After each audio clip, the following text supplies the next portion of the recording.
Hello Zimbabwe. Ni vari kwa abroad nai. Mese ndine kuchingamidza zita rangu ndinoitwa Somandla Mafia Ndebele, the commander in chief. I'm a long serving Sungura artist.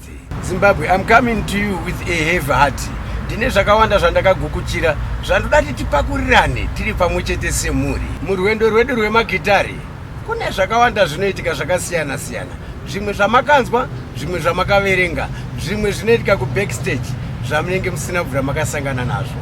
Saka ndiri kuuya ndine nhoroondo yezvese muzvikamu. Ndichakupai nhoroondo yaSomandla Ndebele muzvikamu. Handingazvipedze zvese nezuva rimwe chete nekuti nhoroondo yese iri apa yakusvika kumakore 40 years ndiri mumusic industry ndichitsikisa makore ese 40 years aya. Saka ndichauya series takaenda. Chirongwa chinenge chichiuya ichi chinenge chichinzi Somandla Ndebele Music Diaries.